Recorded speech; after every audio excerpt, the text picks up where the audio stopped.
choses en doublé, doublé. Allons-y, tout le monde. Toutes les choses en doublé, doublé. Toutes les choses en doublé.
Si vous croyez que Jésus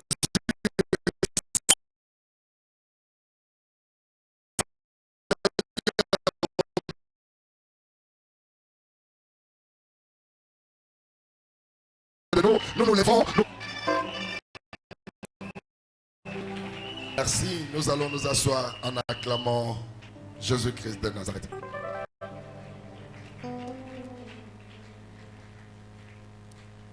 Nous bénissons l'Éternel Dieu Tout-Puissant pour sa miséricorde pour nous. Le fait que nous soyons en bonne santé au-devant de vous ne découle que de sa miséricorde. Voilà pourquoi nous devons être reconnaissants à ces grands dieux qui nous donnent la vie gratuitement. Si pendant une minute on peut acclamer le roi, on peut acclamer le Seigneur.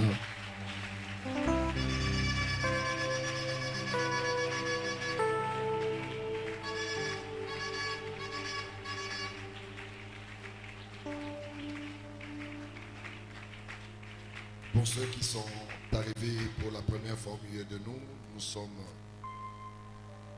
pas une église comme dans le sens traditionnel, mais nous sommes un ministère du temps de la fin, dénommé Clinique de Dieu, ministère ou ministries. Nous sommes un ministère, pourquoi? Parce que lorsqu'on parle du ministère, ça veut dire que vous êtes mis à part pour une tâche donnée. Si vous regardez dans nos gouvernements, il y a plusieurs ministères, ministère de sport, ministère de budget, ministère de finances. C'est-à-dire qu'ils sont mis à part pour des tâches données. Et ici, dans le temps de la fin, l'homme a besoin d'être soigné afin qu'il ne puisse pas manquer au rendez-vous final avec notre Seigneur Jésus-Christ. Voilà pourquoi vous allez voir dans ces ministères, nous enseignons plus la crainte de Dieu. Et nous vivons des miracles exceptionnels tous les jours. Je viens de Kinshasa ce matin. Comme nous vous avons annoncé que le mois d'avril, qui est le mois pascal, nous l'avons décrété le mois du miracle. Et des miracles que j'ai suivis à Kinshasa m'ont laissé ébloui. Une maman qui a connu une plaie à la jambe et la jambe s'est enflée pendant plus de 3 ans. On l'a invitée pendant ce mois. Elle a assisté à nos prières puissantes que nous organisons, où nous nous attaquons aux forces de la sorcellerie. Tous ceux qui sont habitués avec nous comprennent ce que je dis. Et cette femme a vu du coup la plaie s'est cicatrisée et sa jambe redevenait normale.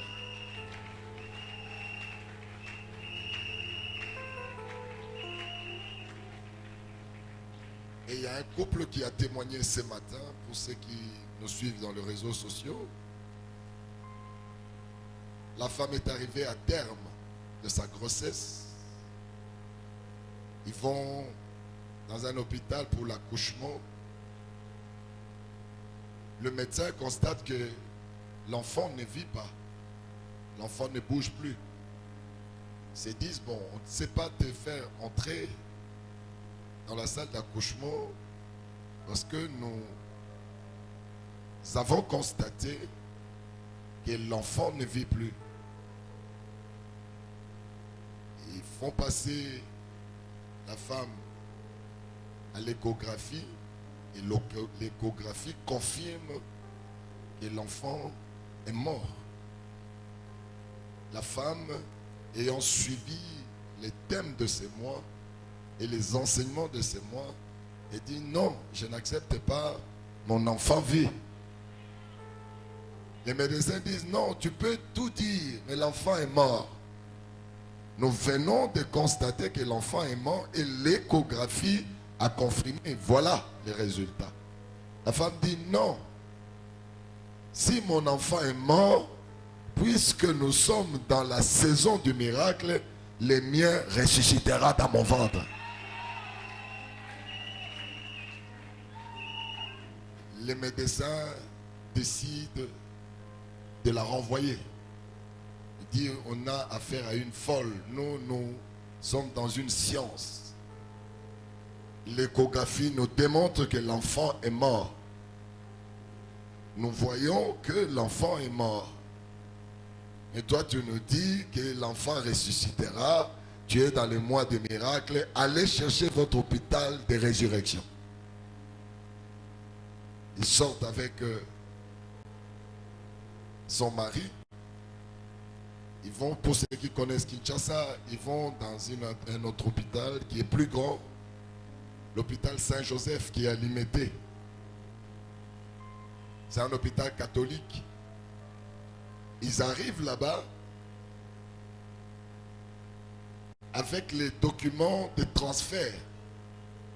Les médecins regardent, ils disent, bon, non, on ne peut pas te toucher, il faut qu'on refasse les examens pour voir ce qui se passe. Ils refont les examens. Ils chutent sur le même résultat, que l'enfant est mort. Que les résultats de l'échographie confirment que l'enfant ne vit plus. Et la femme dit au nouveau médecin que moi, mon enfant n'est pas mort. Si vous dites qu'il est mort, il va ressusciter. Moi, je ne porte pas d'enfant mort dans mon... Mais ils disent, mais ce que tu dis là est insensé. L'échographie nous montre que l'enfant ne vit pas. Faisons maintenant, procédons à chercher à évacuer cet enfant. Cette femme dit, on n'évacuera pas mon enfant parce que mon enfant vit, mon enfant n'est pas mort. Et cette sœur nous dit, on lui demande, est-ce que tu sens les mouvements de l'enfant? En réalité, elle ne sentait pas. Mais elle dit, je sens. Les médecins disent non.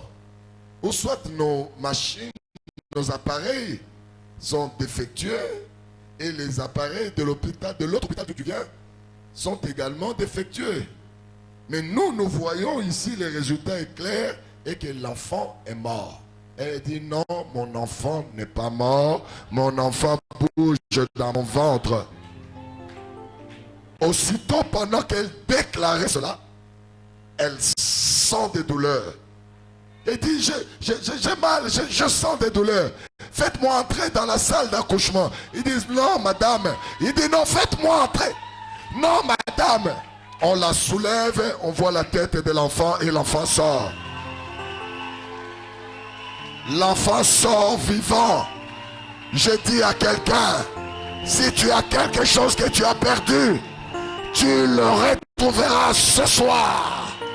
S'il y a des choses que tu as perdues, s'il y a des choses que tu n'es plus conscient de les revoir, notre Dieu va te le restituer. Je parle à quelqu'un ce soir. Ce matin, c'était ce soir, c'est ton jour. Je suis en train de dire à quelqu'un, c'est ton jour. Le diable ne régnera pas tous les jours sur toi.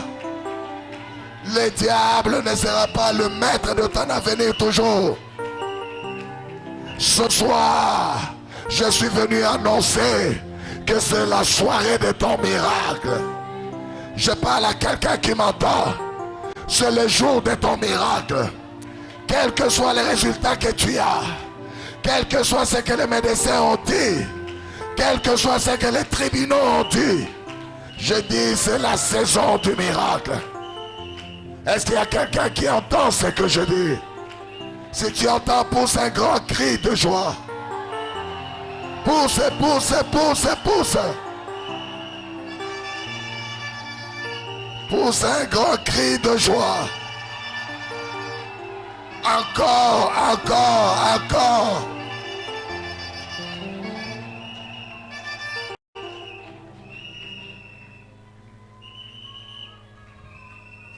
Mon cœur est dans la joie quand je vois la fidélité de Dieu. Parfois, je suis dépassé quand j'entends certains témoignages. Je me dis, mais ça vient de quelle planète? Mais qui peut opérer autant de choses? Qui peut faire tout ça? Il y a un Dieu au ciel qui nous appartient aujourd'hui sur la terre. Son nom, c'est Jésus-Christ de Nazareth. Il est l'alpha et l'oméga. Il est l'étoile brillante du matin. Il est celui qui dit un mot et la chose s'accomplit. Il est le Dieu victorieux. Il a vaincu la mort. Et toi, tu vaincras ton ennemi. Il y a quelqu'un qui entend ce que je dis. Pousse un grand cri.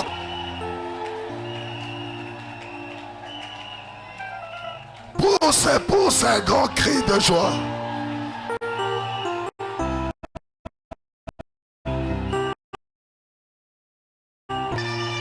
J'aimerais que tu balances.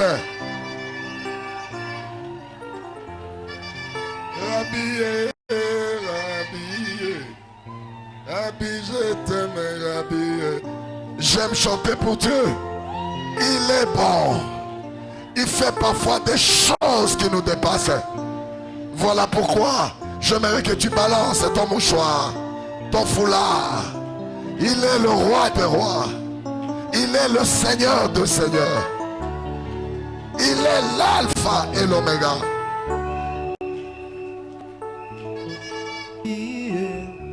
Rabbi, je t'aime, Rabbi.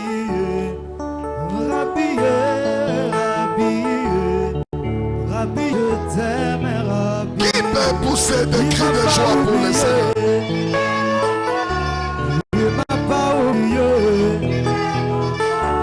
Il m'a pas oublié. Il m'a pas oublié. Malgré péché, il m'aime. Il dit qu'il n'a été. Malgré mes erreurs, il voit qu'il n'a été. Merci, nous acclamons le roi, nous acclamons Jésus-Christ de Nazareth.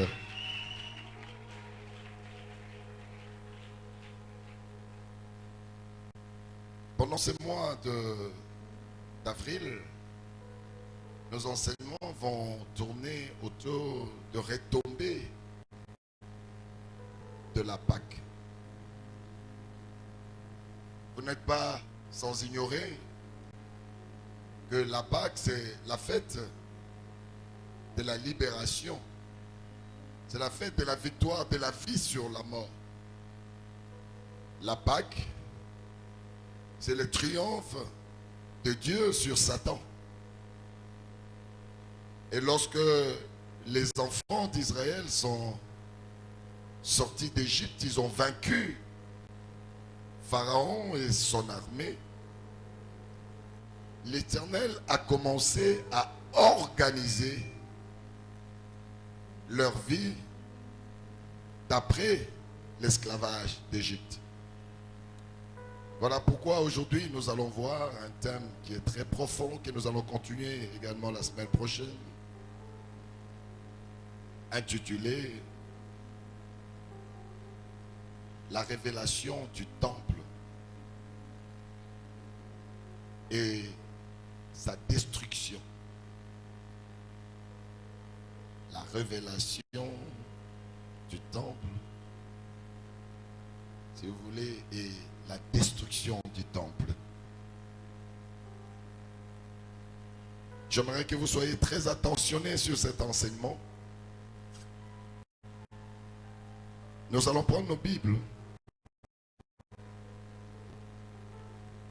dans le livre de Deutéronome, chapitre 12, du 8e au 12e verset.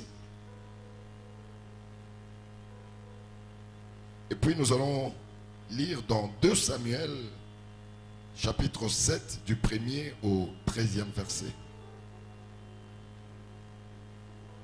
Deutéronome, chapitre 12, du 8e au 12e verset. Je vais lire au nom de Jésus. Vous n'agirez donc pas comme nous le faisons maintenant ici, où chacun fait ce qui lui semble bon. Parce que vous n'êtes pas encore arrivés dans le lieu de repos et dans l'héritage que l'Éternel, votre Dieu, vous donne. Mais vous passerez le Jourdain et vous habiterez dans le pays dont l'Éternel, votre Dieu, vous accordera la possession. Il vous donnera du repos après vous avoir délivré de tous vos ennemis qui vous entourent. Et vous vous établirez en sécurité. Alors il y aura un lieu que l'Éternel, votre Dieu, choisira pour y faire résider son nom. C'est là que vous présenterez tout ce que je vous ordonne. Vos holocaustes, vos sacrifices, vos dîmes, vos prémices et les offrandes choisies que vous ferez à l'Éternel pour accomplir vos vœux. C'est là que vous vous réjouirez devant l'Éternel, votre Dieu, vous, vos fils et vos filles, vos serviteurs et vos servantes, et les Lévites qui sera dans vos portes, car il n'a ni part ni héritage avec vous, la parole de Dieu.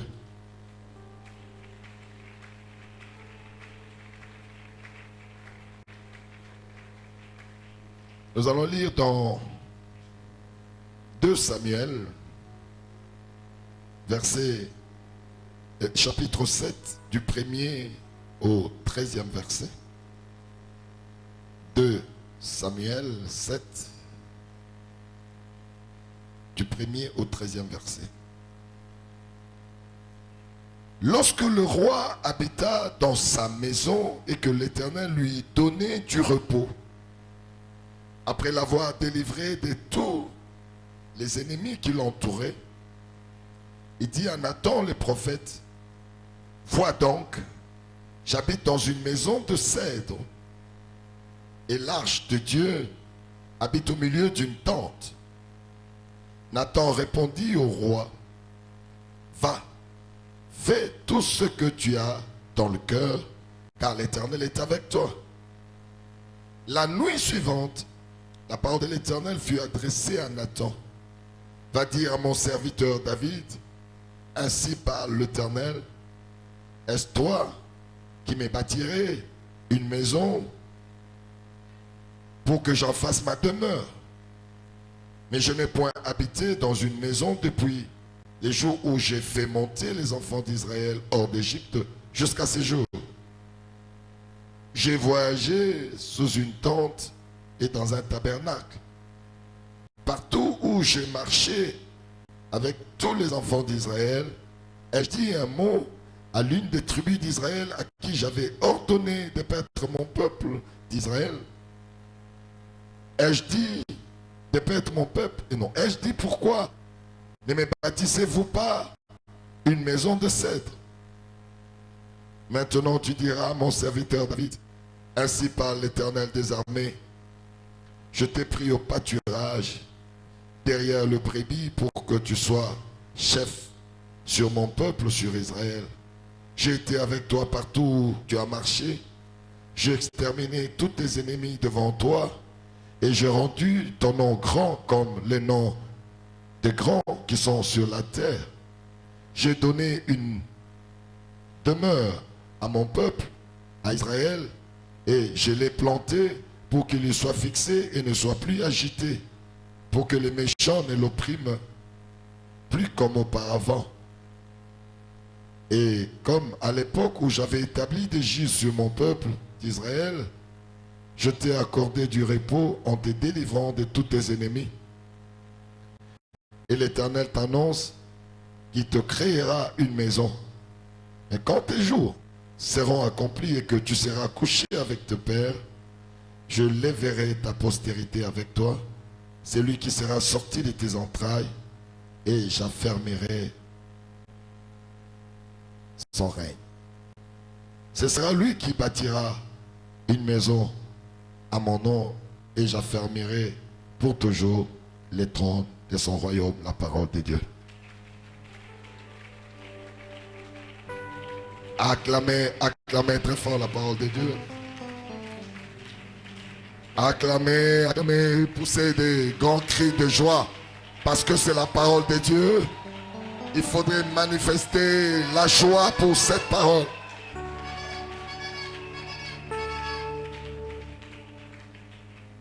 Ici, je suis en train de vous enseigner sur le retombé de la Pâque. L'Éternel a observé son peuple pendant 430 ans. Il a demeuré esclave en Égypte. Et ce peuple a été humilié, insulté, exploité, jusqu'au jour où Dieu déclenche la Pâque et délivre ce peuple du joug de Pharaon. Mais lorsque ce peuple est libéré, tango peuple va libérer, l'Éternel tire des leçons de ces moments de captivité. Le Seigneur s'est dit, ce peuple a été détruit parce qu'il vivait loin de moi. Pharaon, qui est mon ennemi, a pu avoir de l'emprise sur mon peuple qui est mon premier-né. Et le Seigneur décide à ce que cela ne se répète plus. Zambé alingi que ennemi a commissaire lusu esclave te. Zambé alingi bando kibale kao lusu na makasi te. Zambé alingi te condamnation nyonso ya mokili oyo ekoka koleka na makasi te parce que yo sa lokola mwana liboso. Qui entend ce que je suis en train de dire? Le Seigneur est en train de frapper sur la table pour dire c'est assez. Pas sur Bomona, n'a pas sur Bomoni, et kobande la lisoso. Oh ya ya ya ya ya ya ya ya ya ya ya ya ya ya. Et l'Éternel est en train maintenant de monter de stratégie pour que cela ne se répète plus. Pour que ce que tes parents ont connu, pour que les échecs de tes parents ne se déversent pas sur ta vie actuelle. Je suis en train de dire à quelqu'un, ta vie va être un exemple pour des générations. Ta vie va annoncer la puissance de Dieu pour des générations. Qui entend ce que je dis? Si tu entends, pousse un grand cri de joie pour le Seigneur.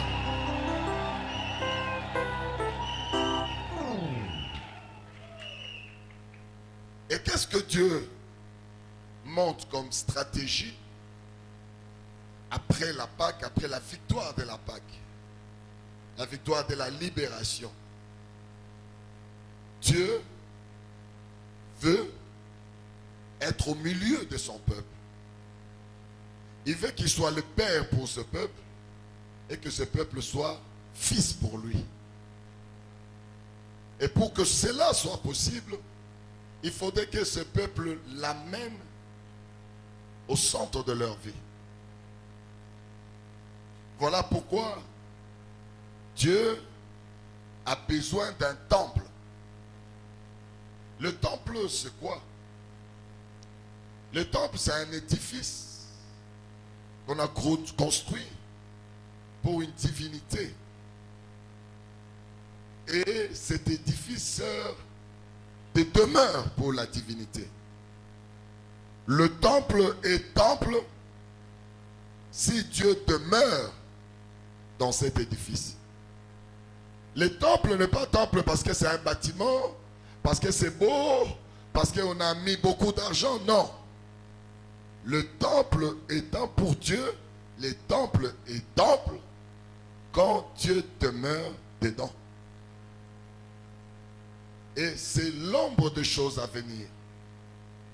Dieu veut que son peuple puisse lui bâtir un temple où ils vont le célébrer. Ils vont apporter des offrandes, des holocaustes. Ils vont apporter l'air digne dans les temples. Mais les temples ne se construisent pas n'importe où et par n'importe qui. Voilà l'enseignement. Je vous dis, le temple, c'est l'ombre de choses à venir. Là, Dieu est en train de parler des bâtiments, d'édifices.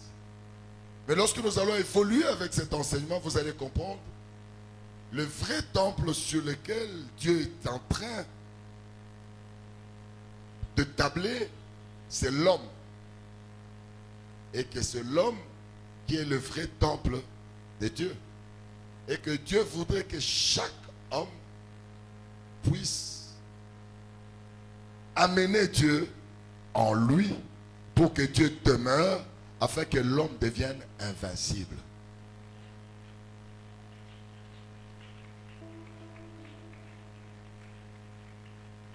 Alors je vous disais, Nazaré Kolobanabino, que dans le livre de Deutéronome chapitre 12, Dieu appelle Moïse. Il dit à Moïse, comme vous n'avez pas encore accédé aux terres de la promesse, vous ne pouvez pas me bâtir un temple sur des terres étrangères. Il dit, lorsque vous aurez la victoire sur vos ennemis, les ennemis à l'époque, c'était les Éviens, les Hittites, les Jébusiens et les Amoréens, tout ce peuple-là, c'était le peuple qui avait occupé les terres que Dieu avait préparées pour son peuple. Et Dieu dit, lorsque vous aurez la victoire sur vos ennemis, vous entrerez en repos. Et c'est à ces moments-là que vous me bâtirez un temple. Alléluia. Donc, pour que vous puissiez bâtir un temple pour l'Éternel, il faudrait que vous ayez remporté la victoire sur vos ennemis. Aujourd'hui, nos ennemis ne sont plus les Hittites, les Jébusiens, les Amoréens. Non. Aujourd'hui, nos ennemis sont les sorciers. Il faudrait que nous arrivions à avoir la victoire sur les sorciers de nos familles, sur les sorciers de nos pays, de nos villages, et sur tous les sorciers qui interagissent sur notre vie. C'est pour que nous devenions le temple pour le Seigneur. Acclamez le roi.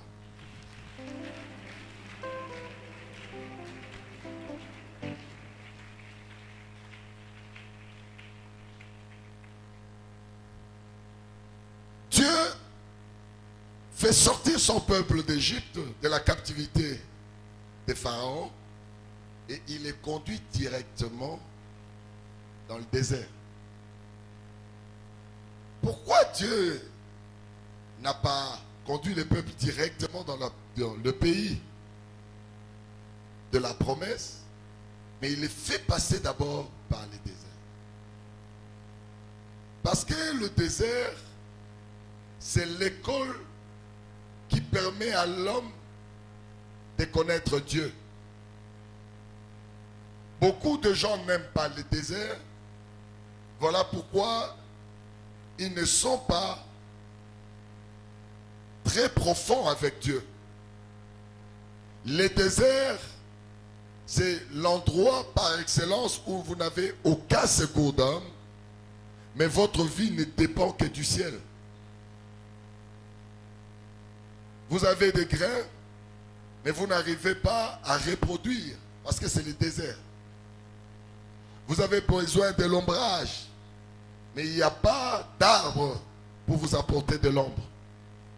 Il n'y a que Dieu qui peut vous sécuriser.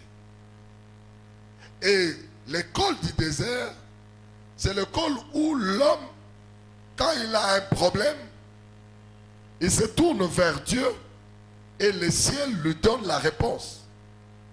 Et c'est ce que Dieu a voulu. Mais malheureusement, les enfants d'Israël qui sont sortis d'Égypte, c'est leur corps qui est sorti d'Égypte, mais leur esprit est resté captif en Égypte. Pendant qu'ils sont dans le désert, au lieu de conduis-nous, sois notre maître, ils étaient en train de regretter les concombres et la caille d'Égypte. Parce qu'on regrettait c'est que Pharaon, la nourriture de Pharaon, au lieu de demander la nouvelle nourriture de Dieu. Beaucoup d'enfants de Dieu ne peuvent pas devenir des temples pour Dieu parce que leur esprit est captif en Égypte. Il y a des gens qui viennent dans la maison de Dieu. La première chose que nous devons faire, c'est d'apprendre à connaître Dieu. Qui est-il? Qu'est-ce qu'il veut de nous? Qu'est-ce qu'il projette pour nous? Qu'est-ce qu'il pense pour notre avenir? Et lorsque nous entrons dans cette dimension relationnelle avec Dieu, vous allez voir que nous allons parfaire notre marche et nous allons plaire à Dieu. Beaucoup d'entre nous, jusqu'à ce jour, nous sommes dans la maison de Dieu, mais nous avons encore des mécènes, nous avons des pharaons qui nous entretiennent au lieu de laisser Dieu nous entretenir. Beaucoup d'entre nous, tozali awa, nakati andako ya Nzambe, mais pour que tu payes ton loyer, c'est un oncle qui est ministre qui doit te donner l'argent. C'est un copain, ancien copain, qui doit venir te donner un peu d'argent à gauche, à droite en cachette. Tu es ici, il faut que tu attendes une ancienne copine qui est devenue femme d'affaires. Tu vas laisser ta maison, tu vas vers elle pour qu'elle vienne te secourir. Ça, c'est l'apport de l'Égypte. Et lorsque nous vivons dans cette dimension, avec cette qualité de vie, nous ne pouvons pas devenir des temples pour le Seigneur. Or, le Seigneur a besoin que nous devenions des temples. Paul dit, ce n'est plus moi qui vis, mais c'est Christ qui vit en moi. C'est-à-dire, Dieu est en moi, je suis devenu un temple pour Christ. Oh, qui peut acclamer le roi?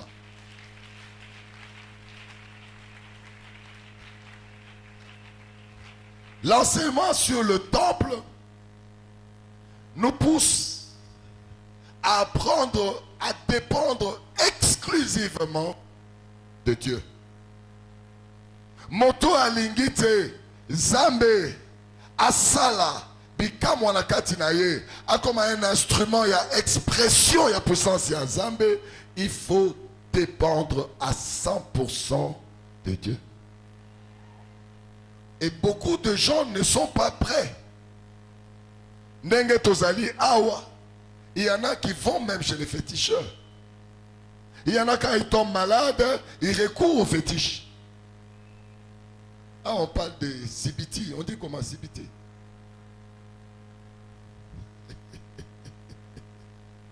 Il y en a, pour se faire aimer par son mari, il va frapper à la porte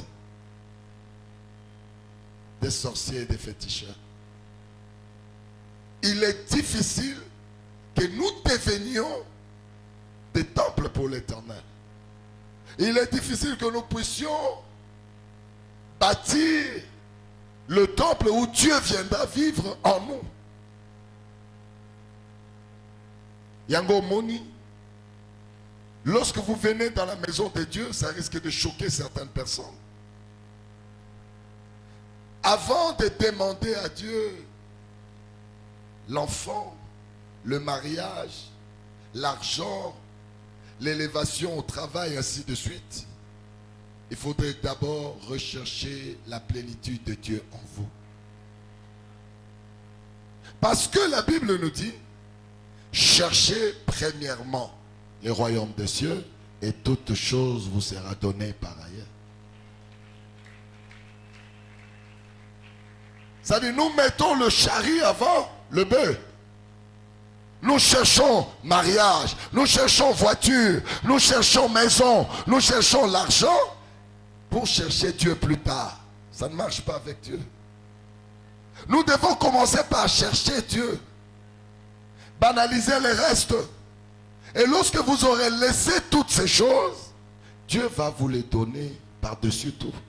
Aïe, aïe, aïe, aïe, aïe, aïe. Nani azoyoka, makambo nazoloba. Qui entend ce que je suis en train de dire? Qui peut pousser des grands cris de joie pour les...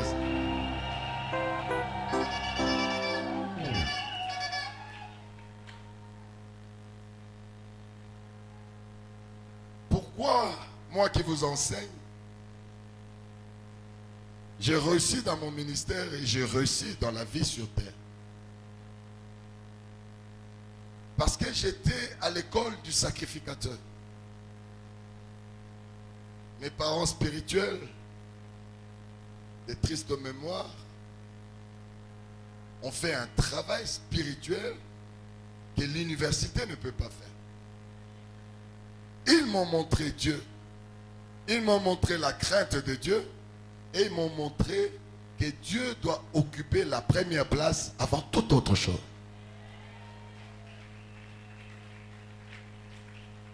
Voilà pourquoi, lorsque je viens par exemple enseigner ici, la première chose qui me préoccupe, c'est la volonté de Dieu. Si vous regardez comment je me dépense pour trouver qu'est-ce que je dois vous enseigner, vous allez dire, mais c'est pas facile. Quand j'arrive à Brazzaville, je fais 3 jours. Ce sont 3 jours pratiquement d'enfermement. Je ne regarde ni télévision, ni radio, ni quoi que ce soit. Je suis en face de l'Éternel. Je dors à même le sol. Quelqu'un qui me connaît dit, mais pourquoi cet homme va faire ça? Il n'a plus besoin de ça. Non, j'ai besoin de ça pour écouter la voix du Créateur qui conduit ma vie. À Brazzaville, je n'ai pas d'amis. Tel que je suis ici, il n'y a personne qui peut dire, c'est mon ami qui est là. Amen. L'ambassadeur de la RDC, c'est quelqu'un que je connais, je peux dire, c'est presque un ami. Et quand je viens ici, je ne peux même pas les chercher. Parce que je ne suis pas venu les chercher. Je suis venu travailler pour l'Éternel. C'est lui qui veut devenir le temple de l'Éternel. Il faudrait qu'il puisse amener Dieu dans sa plénitude dans sa vie. Moi, quand je regarde parfois, même ceux qui travaillent avec moi, je me dis, vous devez entrer à l'école du sacrificateur. Vous devez regarder tout acte que le sacrificateur pose et ça doit être les actes que vous vous poserez. Vous devez privilégier Dieu pour que Dieu puisse s'investir en vous. Moi, quand j'étais à l'école de mes parents spirituels, je les obéissais au doigt et à l'œil. Et ce qui fait que mes parents spirituels, qui étaient des hommes remplis, pour ceux qui les ont connus, vous allez voir que c'était des hommes remplis de puissance de Dieu. C'était des hommes mis à part pour Dieu. Mais ils arrivaient, où nous voyageons avec eux. On allait peut-être presque partout en Afrique du Sud. Zimbabwe et en Europe, Hollande, Suisse, Belgique, France. Nous arrivons là-bas et ils n'enseignent pas. Ils se mettent comme ça là, ils me donnent le micro, moi je me mets à enseigner. Tout le long du voyage, partout où nous allons, ils ne disent rien, ils s'assoient là, ils me laissent, j'enseigne. Les gens viennent nombreux, les miracles s'opèrent et même les finances du ministère s'accroissent.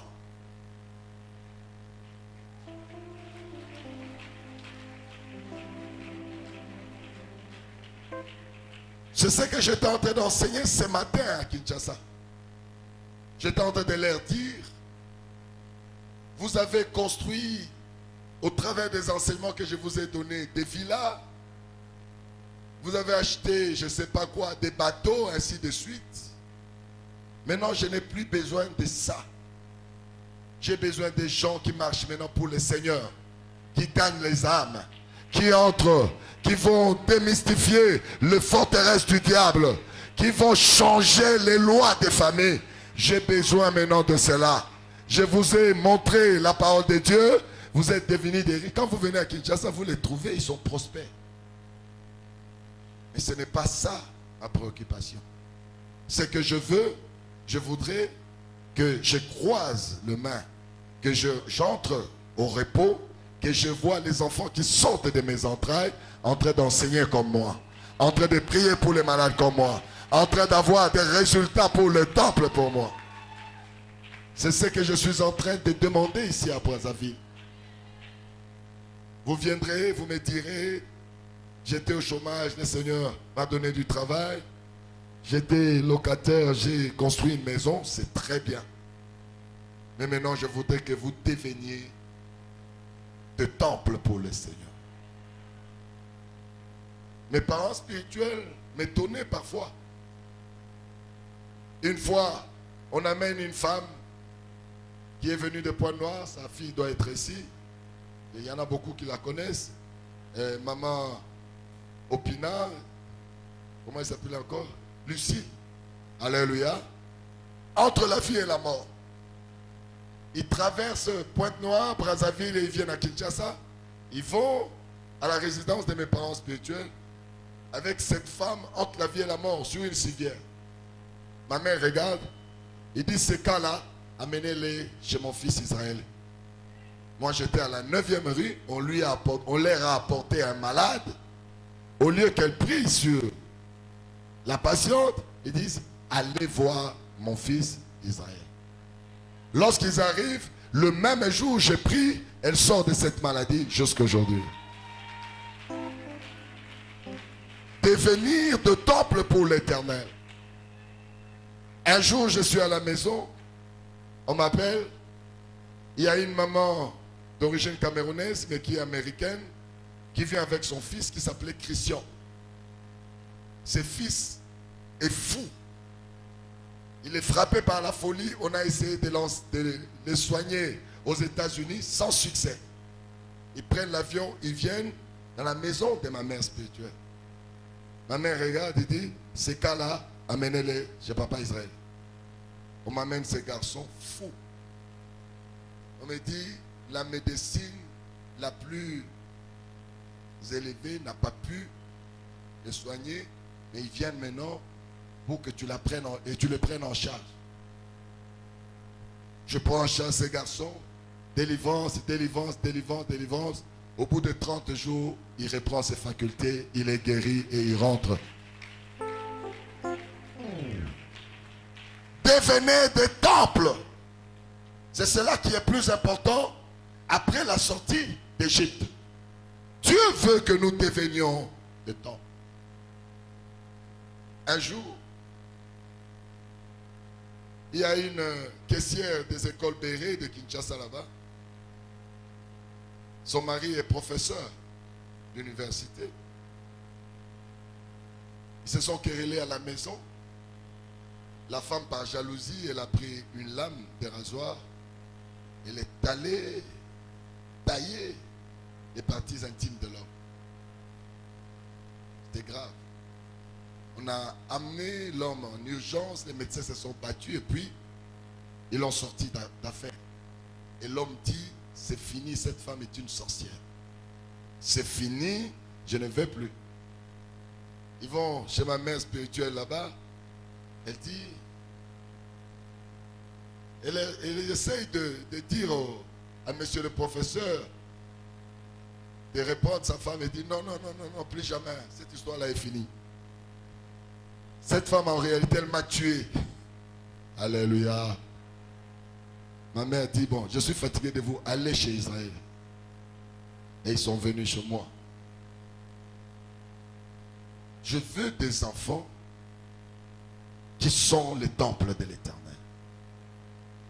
Ça va me donner du repos. Quand je viens à Brazzaville, parfois, je n'enseigne pas, je m'assois là, je vous regarde en train d'enseigner, en train de délivrer le peuple de Dieu, en train de faire ce que moi je devais faire. Est-ce qu'il y a quelqu'un qui entend ce que je dis? Je suis ce couple. C'était impossible de les réconcilier. Mais un jour, j'appelle le mari qui est un intellectuel. Je lui demande, que penses-tu de Dieu? Il dit, Dieu est bon. Et je lui dis, pour sa bonté, qu'est-ce que tu peux lui donner? Il dit, mais donner à Dieu quoi? Parce qu'il est bon. Je dis, mon Dieu veut la reconnaissance. Je lui donne mon témoignage. Je dis, moi j'étais un pécheur. Et le péché m'a conduit à la mort et je me suis retrouvé séropositif. Tous ceux qui ont fait le même péché que moi, je les ai vus mourir. Mais le jour où j'ai rencontré Jésus, il a eu pitié de moi. Il n'a pas compté mon péché. Il a déversé sa miséricorde. Il m'a donné l'occasion de me racheter. Il m'a redonné la vie. Il a enlevé la maladie pour voir si je suis reconnaissant. Quand je lui dis ça, il commence à pleurer. Il pleure. Il dit, mais c'est que toi tu avais fait vraiment mauvais, mais Dieu te pardonne. Et il te donne une chance pour relancer ta vie. C'est que nous sommes méchants. Nous ne donnons pas aux autres la chance de réparer ce qu'ils ont détruit. Et ils se sont réconciliés avec sa femme.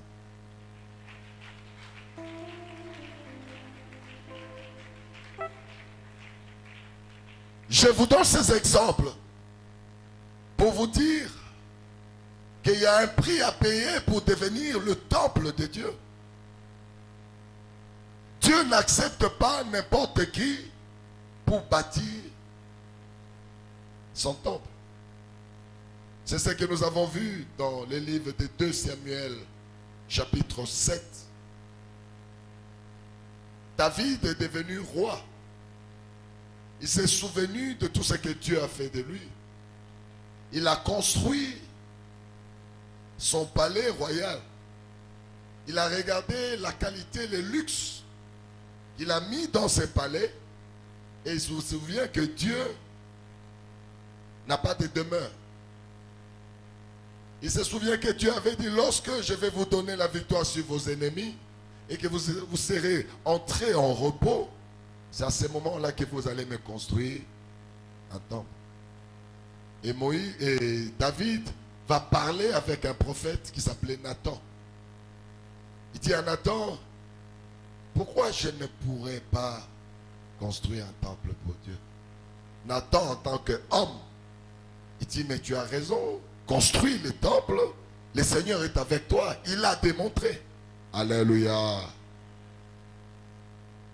Mais la nuit suivante, Dieu va venir visiter le prophète Nathan pour lui dire, c'est moi qui ai sorti David de la condamnation familiale, c'est moi qui l'ai élevé, c'est moi qui l'ai fait roi.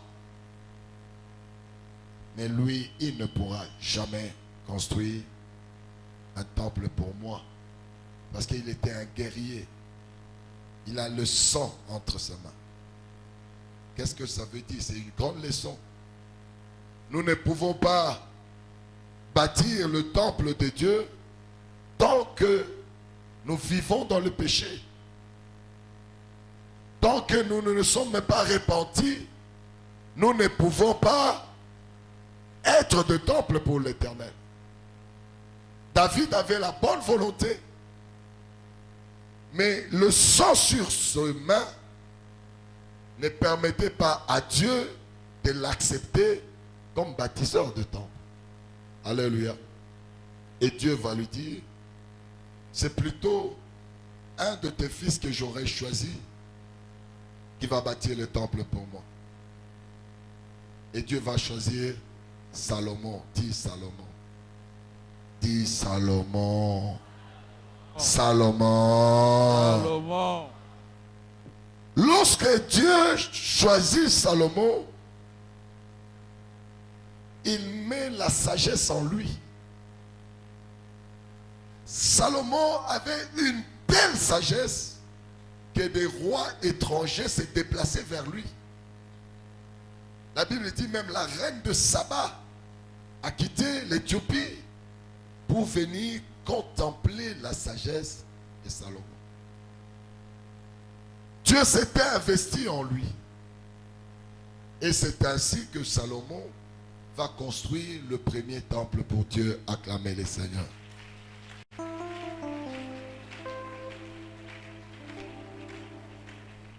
Suivez-moi attentivement.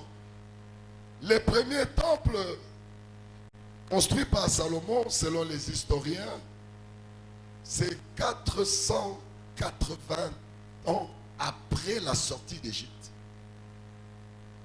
Pourquoi tous ces temps? C'est parce que l'homme ne change pas. L'homme ne satisfait pas Dieu. L'homme n'entre pas dans le plan de Dieu. L'homme veut vivre comme un maillon libre. Il y a des gens qui sont dans cette salle. Ils viennent apporter les mondes dans la salle là où on parle de Dieu. Il y a des gens qui réfléchissent comme les agents du diable. Il y en a qui sont dans cette salle. Il n'est pas venu prier. Il est venu suivre son mari qui prie ici. Il y en a d'autres qui ne sont pas priés. Ils sont venus suivre la sœur qui prie ici.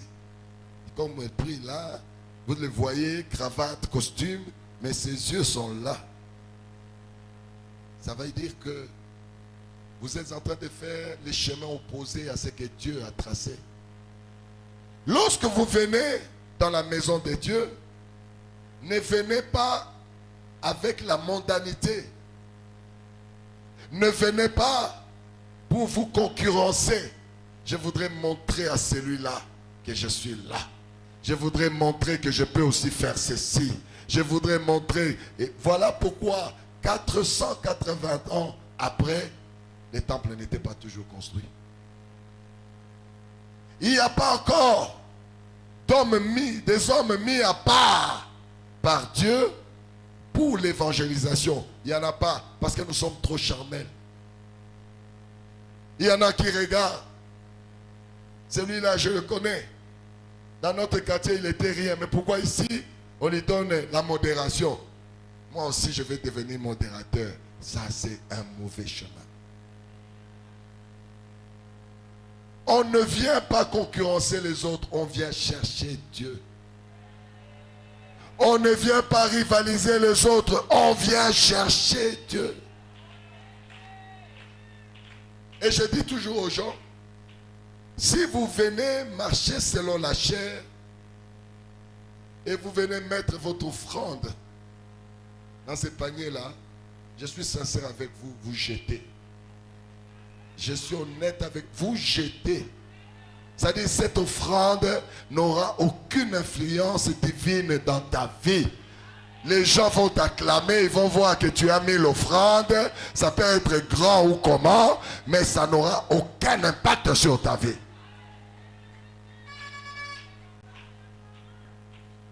Ceux qui cherchent Dieu, ceux qui sont brisés par Dieu et apportent l'offrande, ce sont ces gens-là qui trouvent les bénédictions de l'offrande. Je vais vous donner un témoignage. J'étais portier aux cliniques Rafa. Un jour, je reviens au travail le matin. Je dormais dehors à la porte. J'arrive le matin. On me dit que la nuit, les voleurs étaient entrés. Ils ont volé toutes les chaises qui servaient à recevoir les visiteurs. J'étais touché, mais j'étais pauvre. À Rafa, je travaillais bénévolement. Je n'avais aucune ressource. Je mangeais déjà difficilement. Mais mon cœur brûlait de pouvoir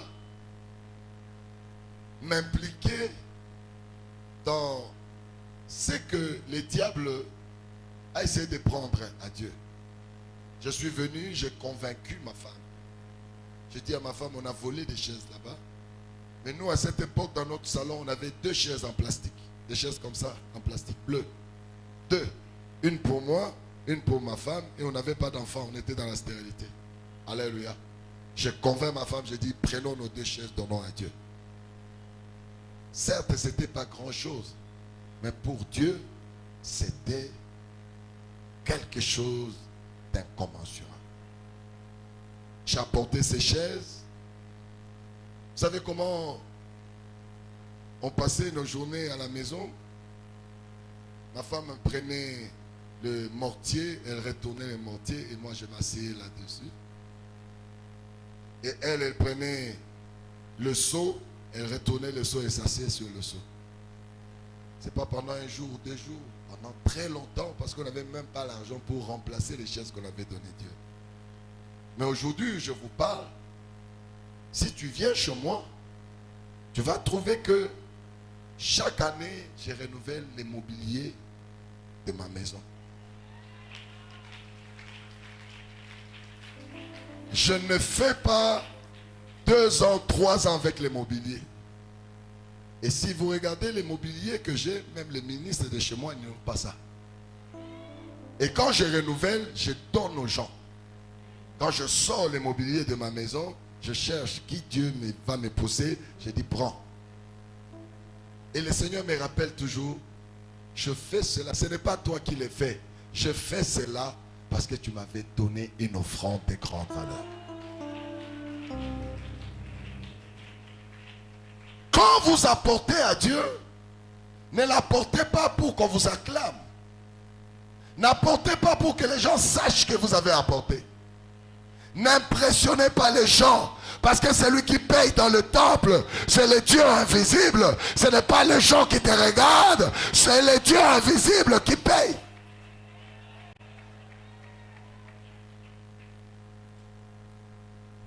Si vous arrivez à Kinshasa, je prends en charge beaucoup de gens. Je paye des loyers de gens. Je paye des études des enfants de certaines personnes. Je prends en charge beaucoup de gens. Mais je n'ai jamais demandé à ces gens de monter à l'hôtel pour dire que papa a fait ça. Il n'y a que moi et eux qui savent que moi j'ai donné et j'ai payé. Il y a des familles qui avaient perdu tout ce qu'ils avaient à cause d'un incendie, J'ai acheté tout de leur maison. Lit, fauteuil, drap, assiette, salle à manger. Tout. Et je dis, moi quand j'ai donné, je ne veux pas que vous alliez à l'hôtel là-bas. Alléluia, papa m'a donné. Moi, Dieu m'a dit, pas comme ça. Ça reste entre toi et moi et Dieu. Je ne le fais pas pour que les gens m'acclament. Je le fais pour honorer le Dieu que moi, je sais. Qui entend ce que je dis? Qui entend ce que je dis? Je voudrais que vous soyez des temples pour l'Éternel. Celui qui veut être le temple pour le Seigneur, il doit passer par l'école du brisement. C'est ça le désert. Le désert, c'est l'école du brisement. Dieu voulait briser son peuple. Il voulait le tailler à sa convenance pour qu'il le serve. Il y a des gens qui ne veulent pas que Dieu le brise. Il y a des gens qui suivent les maris d'aujourd'hui, d'autrui jusqu'aujourd'hui. Il y en a qui n'ont pas honte de dire que c'est le mari d'autrui. Ils disent non, c'est aussi mon mari. Tu es dans la sorcellerie. Je n'ai pas d'autre mot. Tu es dans la sorcellerie. Si tu es dans cette salle, tu es dans la sorcellerie. Il faudrait au sanza kindokiwana. Il faut ebima. Na matoi na monoko. Na banzela nyoso. Il faut kindokiwana ebima. Otika. Est-ce que Dieu n'a pas d'homme pour toi? Est-ce que Dieu n'a pas d'homme pour toi? Peut-être aux Hollandais. Écoute la voix de l'autel de Dieu. Détourne-toi, abandonne cette voix et le Seigneur te donnera ce que ton cœur recherche. Nani azoyoka makambo nazoloba.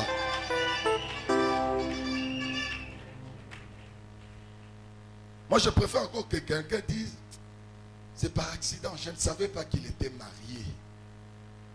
Est-ce que vous me suivez? Je ne savais pas, mais puisqu'il en est ainsi, non, j'arrête. Voilà les gens qui peuvent construire un temple pour Dieu. Qui savent arrêter les mal pour embrasser les biens, afin qu'ils deviennent de temples.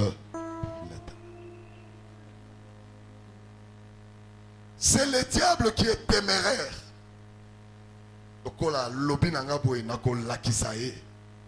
C'est la témérité du diable. Il a été vaincu au ciel, mais jusqu'aujourd'hui, il se bat contre une armée qui est plus forte que lui. Toi aussi, tu te bats contre une armée qui est plus forte que toi. Oko remplacer été, mokolo libala zara mokolo libala. Nalobi na yondenge wana oko remplacer été. Nani asoyo kamakambo. Il y a des gens qui veulent prendre ta place au travail, au service. Il se bat. Tu es là, tu as ta famille, tu as ton avenir sur ce travail, mais lui, il fait tout pour qu'on te mette de côté et que lui, il vienne prendre. À cause de la trop. À cause de mon bangé, à cause de la tia ta pension, à cause de la yon place wana. Nana zondi mamakambo na zoloba. Soko zondi maganga, ganga, beta mololo, ganga pensa makasi.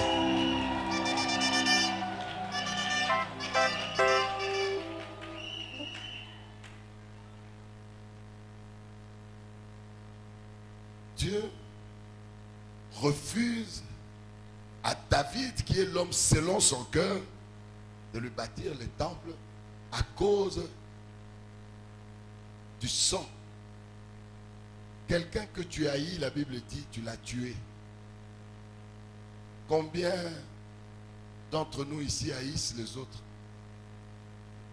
Il y en a qui te haïssent parce que tu es clair. Parce que tu es clair. Il y a kanisakaza mondele, kanisakaza mondele. Oh, mais est-ce que n'a na bota maki pour la mondele?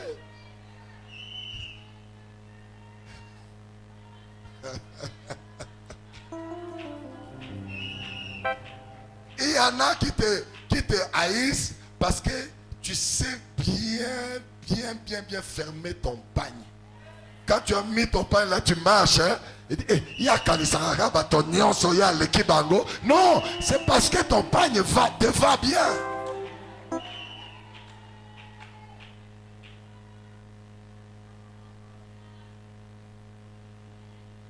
Et il y a des gens qui ont des jalousies mal placées.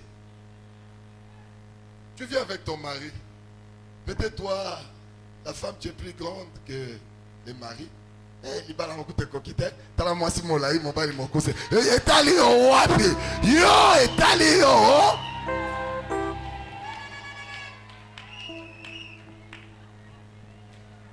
Devenez de temple. Devenez de temple. Il y a deux choses, parce que je vous dis, au fait, il y a autant de choses que je peux vous dire.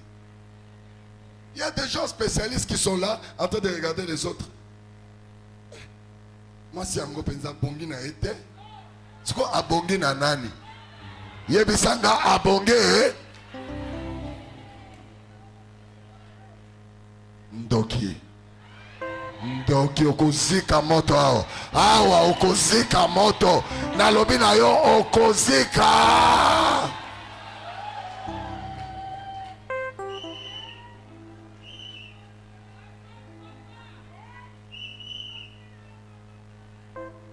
Devenez des temples.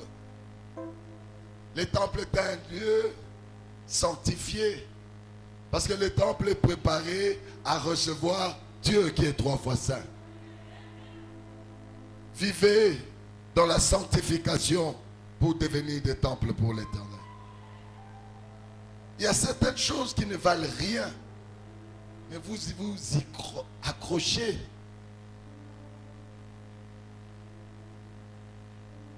Quand un couple est en train de discuter, mais qu'est-ce que tu gagnes là-bas? Où est ton affaire dans cette affaire? Loba, où est ton affaire dans cette affaire?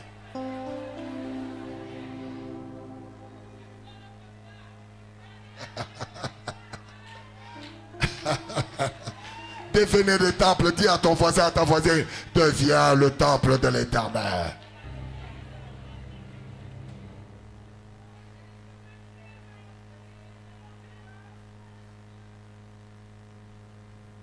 Pour réussir et devenir un homme exceptionnel ou une femme exceptionnelle,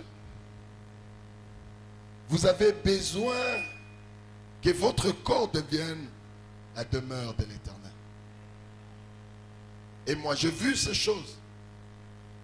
Les gens, à l'époque, qui nous prenaient que nous étions rien, nous ne valons rien. Nous avons travaillé pour amener Dieu en nous. Et aujourd'hui, ils sont derrière nous. Ils sont en train de nous accalmer et de nous acclamer. Ils sont en train de nous envier. Pourquoi? Parce que le secret de ta réussite, c'est la présence de Dieu en toi.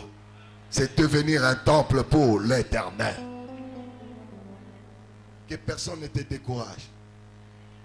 Mobile matin chômeur lelo, lobby à kokoma motombongo. Na lobby mobile na yo sokata ta chômeur lelo, moto découragé était. Boya ye après ça kaonene, lobby à kopesa. Moi quand j'ai épousé ma femme, j'étais portier et je travaillais bénévolement au clinique Rafa. Portier. C'est ma femme qui avait ses bijoux, ses habits. Elle vendait tous les jours. Alléluia. Tous les jours, elle vend là-bas. Elle vend, elle vient, on achète à manger et ainsi de suite. Elle vend, on achète. Elle a tout vendu. Moi, j'étais en train de chercher la présence de Dieu. Quand elle a tout vendu et tout est fini, maintenant Dieu s'est investi en moi.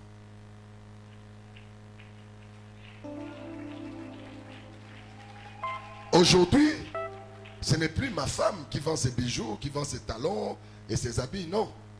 Aujourd'hui, il m'appelle mon boss, mon patron.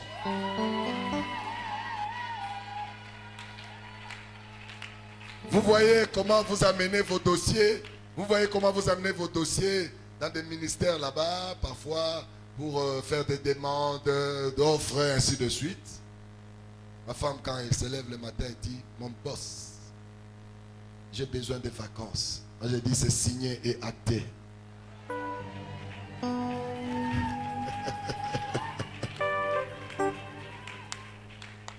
Là, il y a une semaine, elle vient de revenir des États-Unis. Elle était partie en vacances avec des enfants.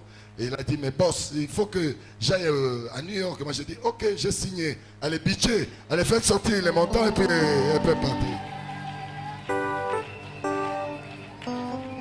Moto oyo so mona pamba lelo oyebi eloko nini zamba zo bongisa te oya yo batela oya yo bundela yango oya yo eza ya yo moto a changé yango te. Bats-toi pour ta bénédiction, conserve ta bénédiction. Ceux qui battent mon sou bazo mona yango te yo mona yango. Et j'aimerais que toutes les femmes ici appellent leur mari boss. Même s'il n'a pas d'argent, même s'il ne travaille pas, les matins appellent les boss. Mon boss, bonjour mon boss. Bonjour chéri boss. Nana zoyo kamakambo na zoloba. Soko zoyo ka ganga, beta mololo, ganga, ganga, ganga.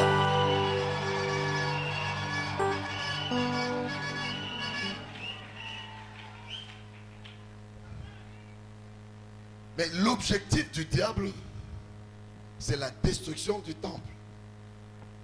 Voilà ce qui nous échappe très souvent. Dieu veut que nous puissions bâtir les temples pour lui, mais le diable veut détruire tout ce que nous avons bâti. Si vous n'êtes pas attentionné, vous pouvez travailler des années et des années pour que ce que vous avez bâti s'écroule en un seul jour. C'est le diable.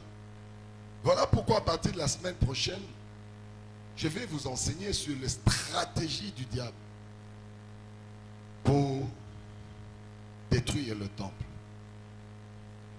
Il y a des églises, vous allez les voir prospères un matin et vous revenez le lendemain, tout s'est écroulé. Une fois, j'étais encore jeune dans la foi, j'ai conduisé la prière des séropositifs dans le ministère de mes parents spirituels. La prière était forte de délivrance. J'ai vu une nouvelle sœur qui s'est roulée par terre, qui s'est tordée, qui criait.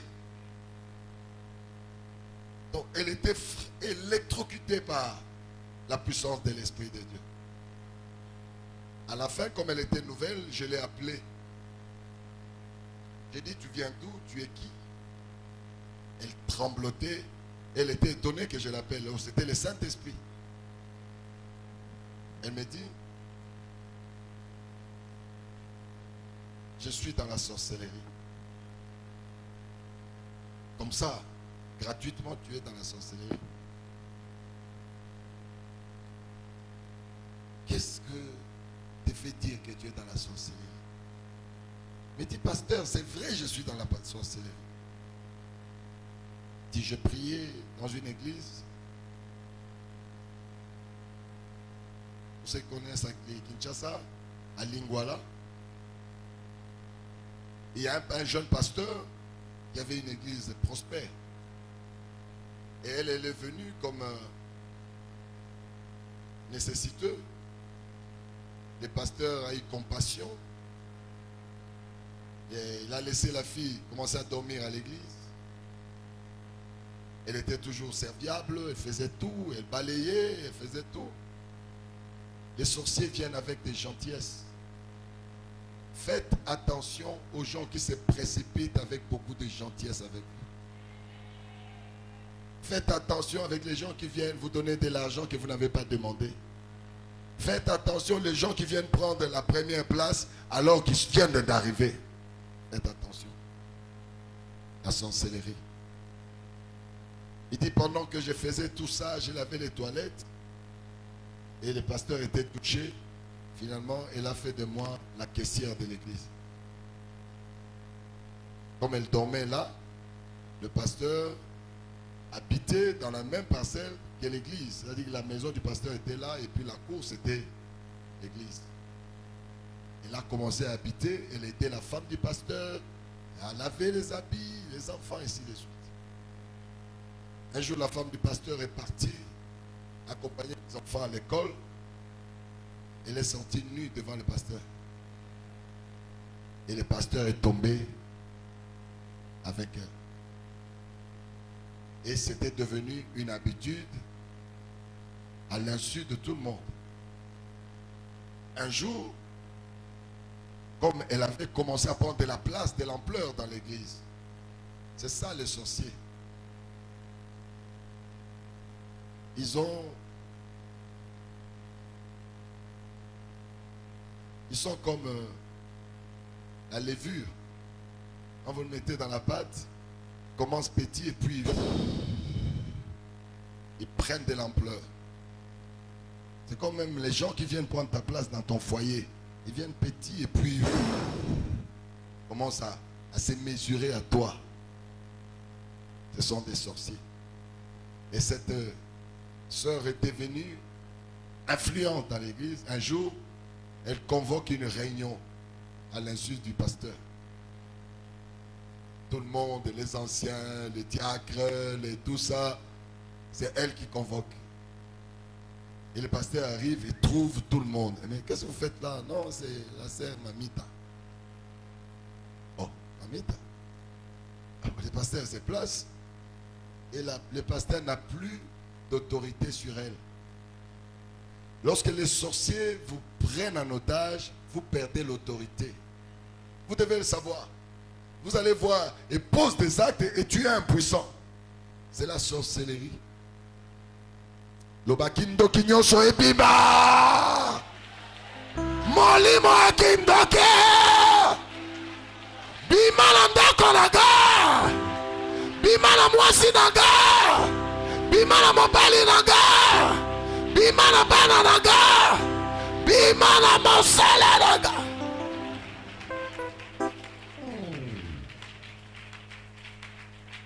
Il y a des gens qui deviennent impuissants. Vous dites, mais comment on pose tel acte et toi tu regardes et tu ne dis rien. Tu es déjà captif de la sorcellerie.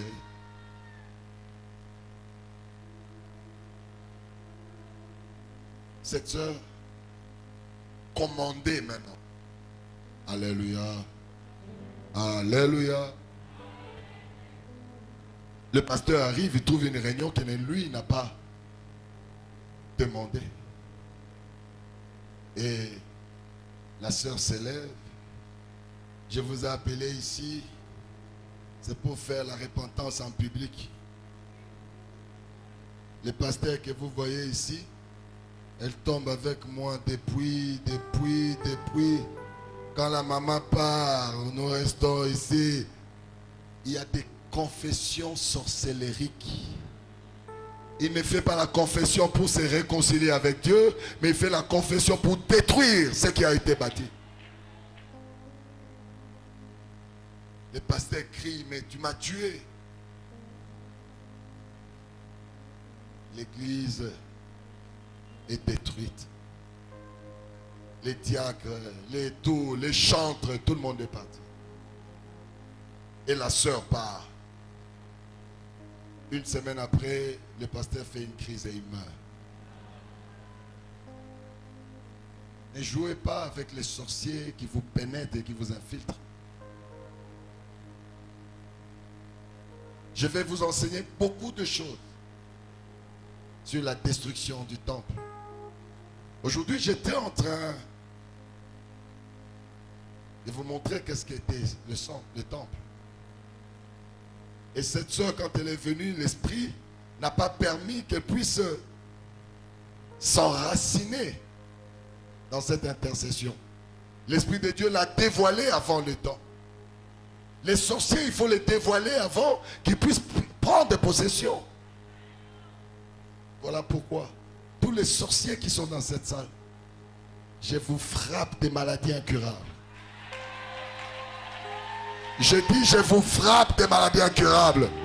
Celui qui est venu jouer avec mon Dieu, c'est le Dieu qui guérit les maladies incurables. Mais toi, tu auras la maladie de Géasi. Tu auras la lèpre. Reçois la lèpre.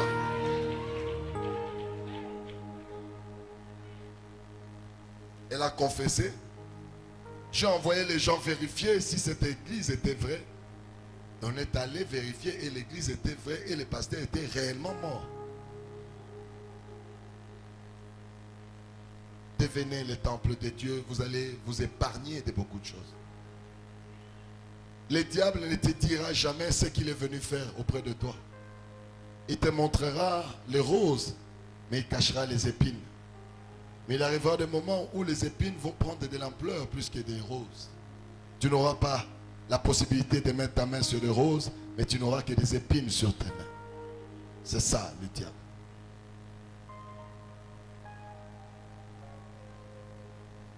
Salomon a construit les temples. Et Salomon va occasionner la destruction de ces temples. Pourquoi? Il Il y a quelqu'un qui peut me lire ça? 1 Roi, chapitre 11.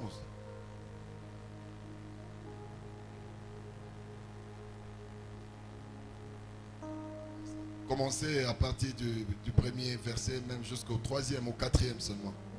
On peut aller jusqu'au 8e, mais même au 11e, mais lisez-moi le premier au 3e, au 4e. Oui, allez-y. 1 Roi 11. Je lis au nom de Jésus.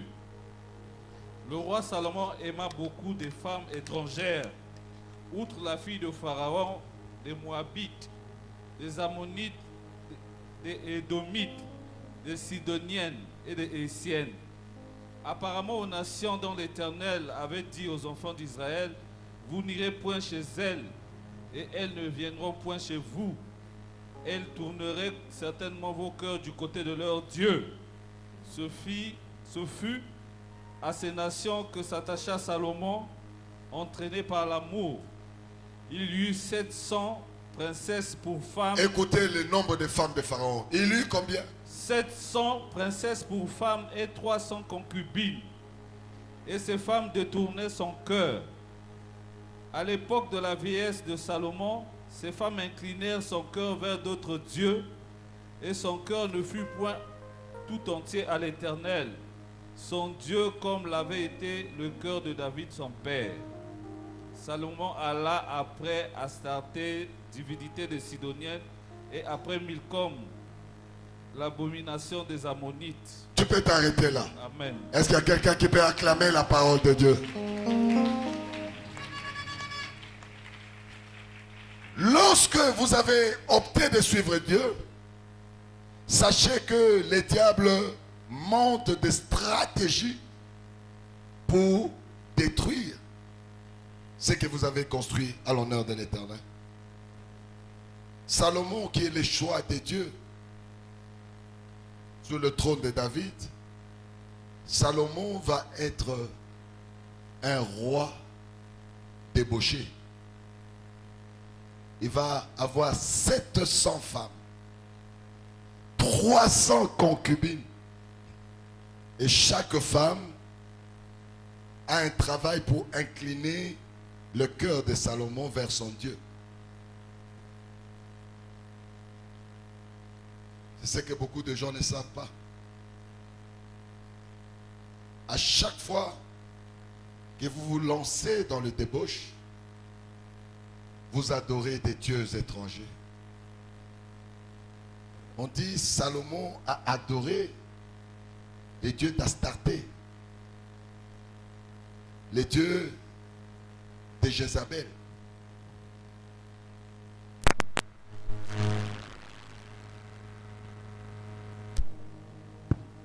Salomon, qui était le choix de Dieu, qui avait la sagesse de Dieu, il a éteint la sagesse à cause du débauche.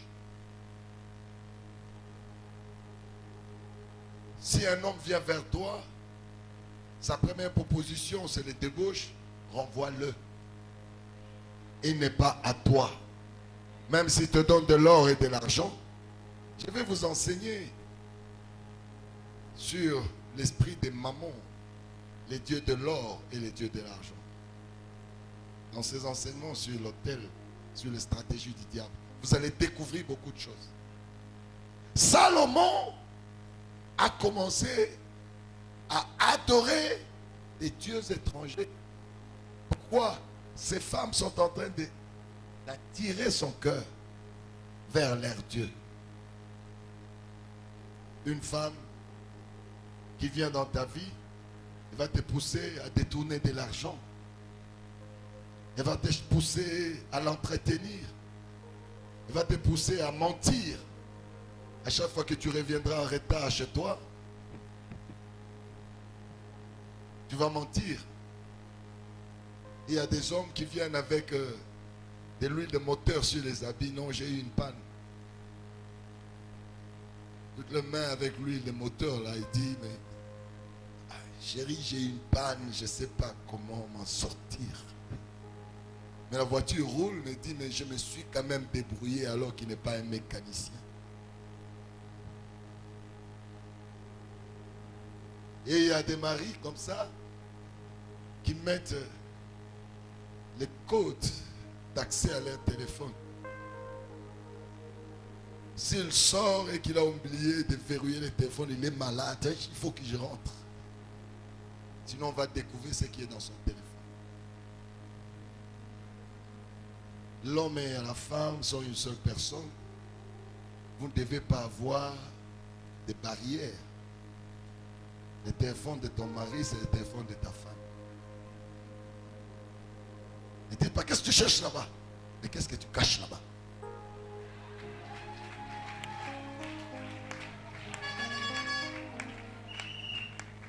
Moi, mon téléphone est à la portée de ma femme. Je suis là, elle peut prendre, elle peut répondre, elle peut décrocher, ça ne pose pas de problème.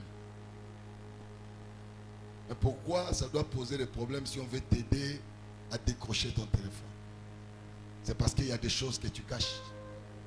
Et il y a beaucoup qui se promènent avec le téléphone en mode silencieux. Parce qu'on va l'appeler, il ne veut pas qu'on sache qu'on l'a appelé. Quand il conduit, il regarde. Salomon a perdu sa place auprès de Dieu. Ça risque de vous donner. Mais je crains que Salomon puisse entrer dans la vie éternelle. Parce qu'on dit dans ces derniers temps, son cœur s'était incliné vers les dieux étrangers.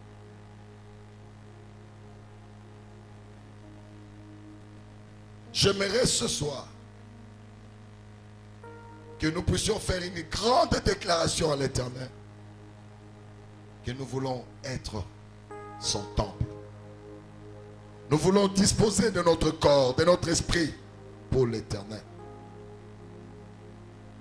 Nous voulons être le temple de Dieu. Nous devons inviter Dieu à venir vivre en nous. Prendre le contrôle et la conduite de notre vie. Si tu veux une vie de miracle, si tu veux résoudre tes problèmes irrésolubles, amène Dieu. Il n'y a personne qui est plus fort que Dieu. Si tu amènes Dieu dans ta vie, tu auras la victoire sur ce qui est plus fort que toi. Dieu est la solution à ton problème. Ne fais pas la tête quand tu écoutes cet appel. Dieu a besoin que tu sois son temple. Il veut habiter en toi. Il veut que le miracle que les gens voient sorte de toi. Il veut que tu puisses être le champion de ta génération. Il voudrait que tu sois le témoignage de ta génération. Il voudrait que les gens, quand ils te voient, ils glorifient l'Éternel. Ils disent, Dieu est grand. Je ne peux pas croire que cet homme peut confesser la grandeur de Dieu dans sa vie. J'aimerais, vraiment c'est ma prière, qu'aujourd'hui, nous puissions réclamer spirituellement la présence de Dieu en nous. Il y a certaines choses qui sont plus fortes que nous. On est incapable de les transcender. Quelqu'un qui fume et te dit, je veux arrêter mais je n'arrive pas. C'est plus fort que lui. Quelqu'un qui est dans une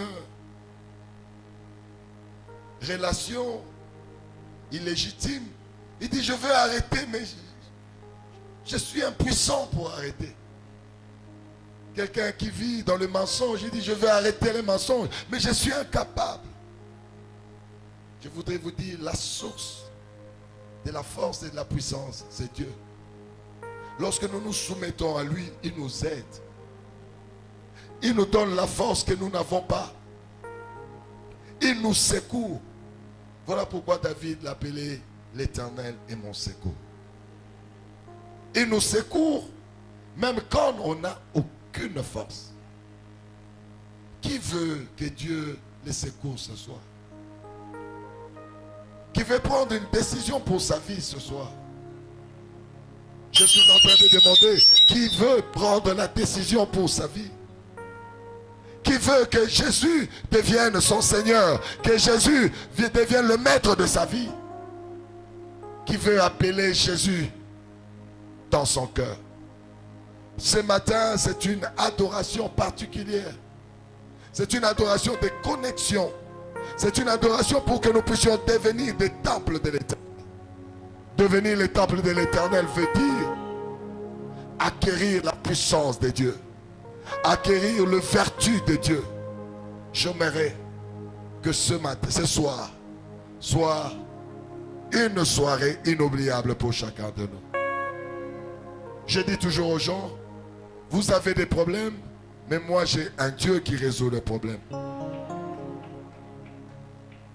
J'aimerais que tout le monde, d'habitude nous venons à Dieu pour dire guéris-moi, donne-moi, mais maintenant nous l'invitons. Si tu n'as pas assez de force pour l'inviter, viens spirituellement te connecter à l'autel de Dieu. Prenez une offrande, l'offrande de connexion. Dites à Dieu, je veux que tu sois mon Dieu. Je veux que je devienne un temple. Je veux que ma vie change, que ma vie devienne un témoignage. Nous avons demandé des enfants, des mariages, de l'argent et tout ça, ça n'a pas résolu nos problèmes. Maintenant, nous demandons la présence de Dieu en nous. Devenez un temple. J'aimerais que tout le monde s'élève, qui croit que ce message, c'est son message. Connecte-toi et viens demander la présence de Dieu au travers de mon autel, l'autel de la sanctification. Héritier.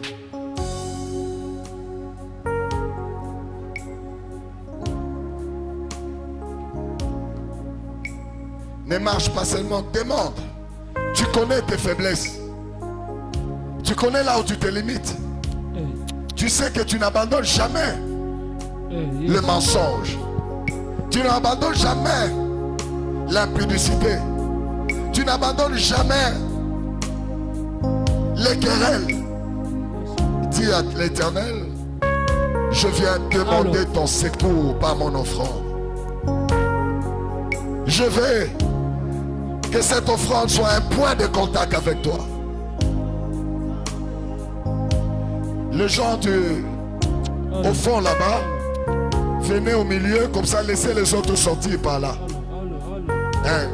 N'avancez pas, venez passer par là et laissez les autres sortir par là. Comme ça on va aller plus vite et puis on va adorer.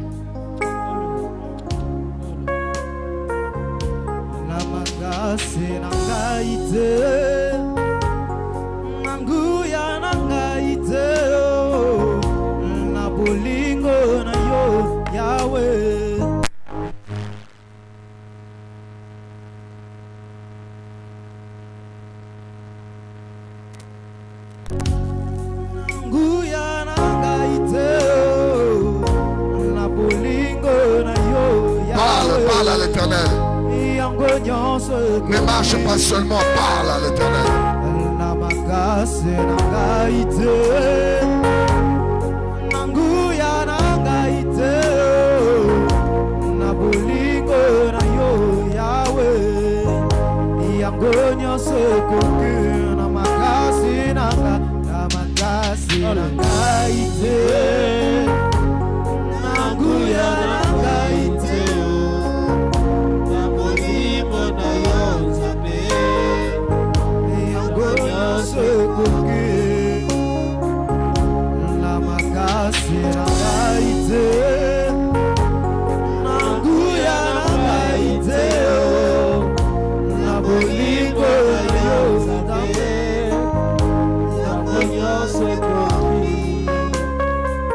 Parle à l'Éternel. Ne te déplace pas seulement, mais présente ton engagement à l'Éternel. Tu veux qu'il te secoue où? Comment? Parle à l'Éternel. Tu es devant lui et tu es en train de chercher les ressources.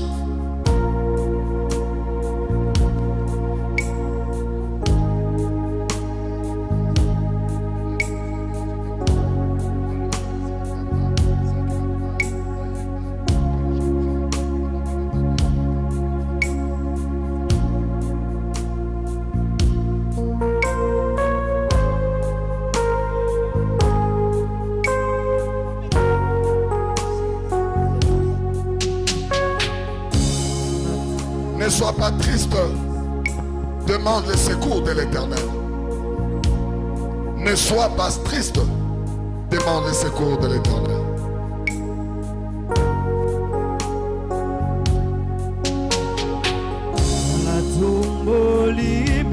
Sonanga uluka ilongi na yo yozali wapyo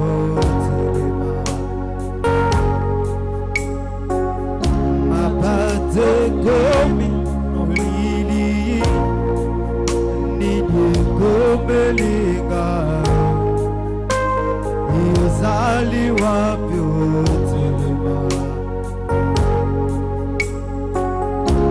tomboli misonanga kuluka ilongi na yo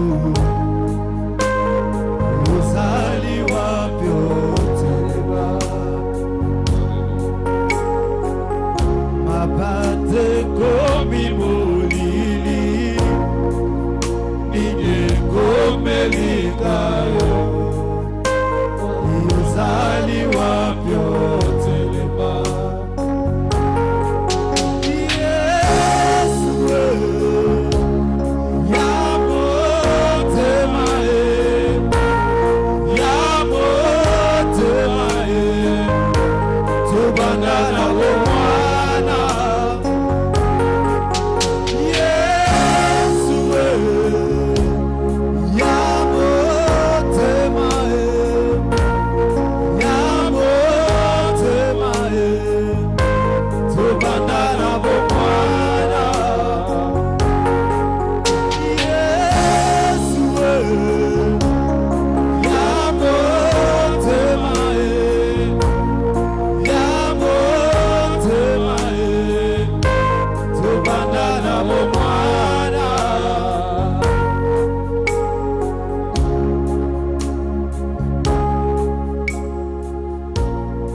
Nous allons prendre la position d'adoration.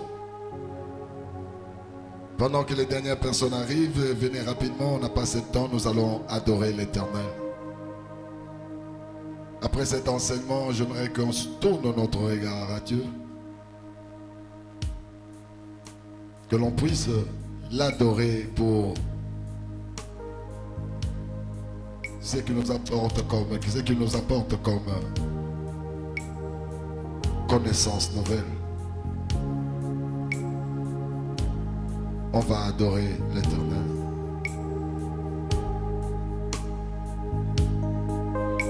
Nakukoka nisayona nani yozali elonga nanga yozabe nanguya nakukoka nisayona nini yozali makasi nanga yozabe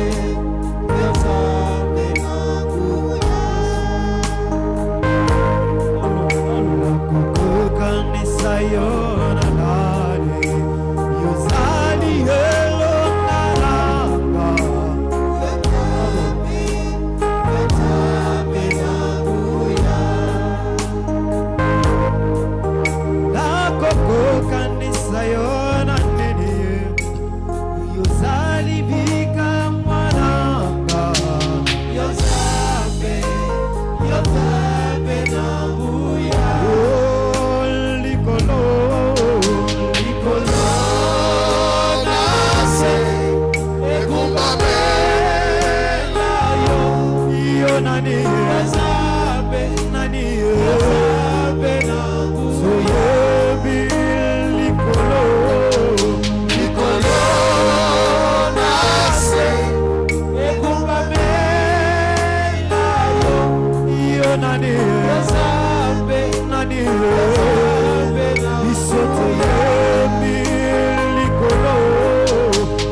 Nous t'adorons parce que tu es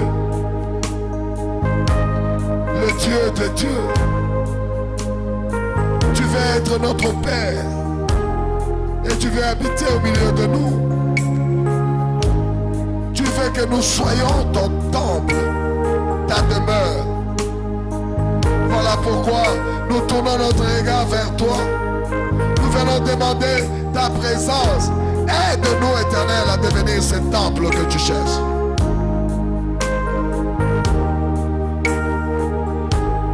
Nous t'élèvons, nous te magnifions, nous t'exaltons, nous bénissons ton Saint-Nom.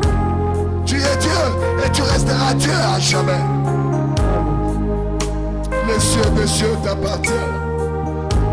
La terre est ton marchepied. Sois adoré, sois magnifié. L'homme de Galilée, sois magnifié. Les lions de la tribu de Juda, sois magnifié. L'agneau immolé de Dieu.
à toi, Emmanuel. Personne n'est comparable à toi, le Dieu véritable. Oh Seigneur, qui est comparable à toi? Je dis personne, parce que tu es Dieu, Jésus. Toi qui veux, Seigneur, que je dispose mon être entier, Seigneur, pour être dans ton temple, ô éternel Dieu. Jésus, fais de moi Dieu de gloire, l'insondable, l'inégalable, le juste juge, le véritable Dieu, c'est toi. Tu es puissant, Seigneur. Le seul vrai Dieu qui ne partage pas sa gloire avec un homme. Tu es Dieu, Jésus.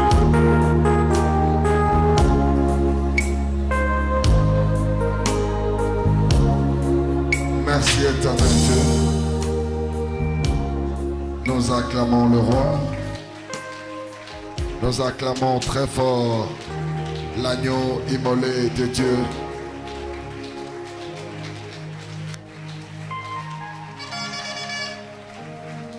Nous sommes arrivés à la fin de notre programme.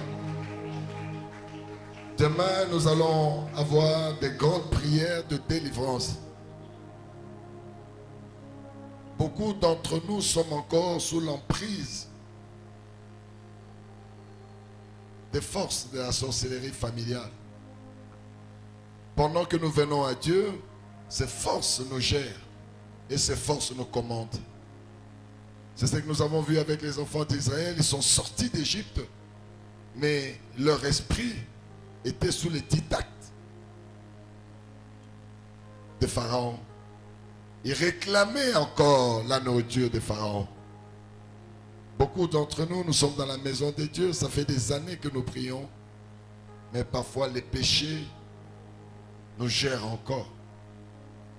Et vous allez voir que le péché est trop fort sur nous. Et nous n'avons même pas honte de les commettre.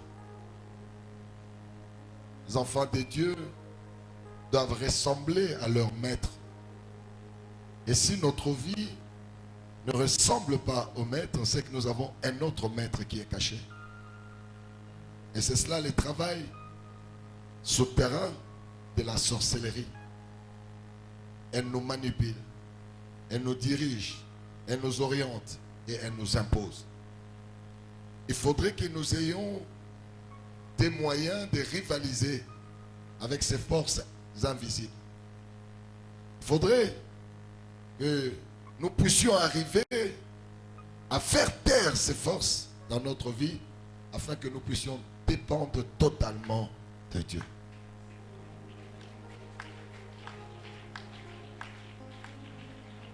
La prière que nous allons faire demain, c'est ce qui te manque jusque-là pour que tu sois libre et que tu dépendes totalement du plan de Dieu.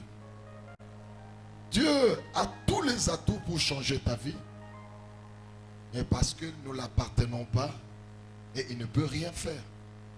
Et il faudrait qu'on détruise ces forces invisibles que tu ne contrôles pas, que tu ne vois pas, mais qui te poussent à poser des actes contraires à la volonté de Dieu. Demain, ça va être très chaud. Donc j'aimerais vraiment que vous puissiez vous préparer pour ça. Parce que les prisons de l'ennemi vont se vider. Vous serez étonnés, ça va se vider. Il va vous chercher, il va dire, ils sont où? Vous serez de l'autre côté de la mer.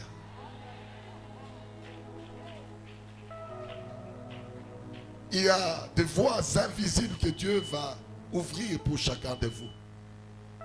Les stériles vont être étonnés qu'ils se retrouvent enceintes. Les malades vont se retrouver d'entrer dans la guérison. Parce que ce serait de voies invisibles que Dieu va ouvrir pour marquer la sortie de la prison de l'ennemi. Demain, invitez nos proches. Invitons nos proches. Invitons les gens qui vivent avec nous. Parce que ces prières sont très importantes. Amen.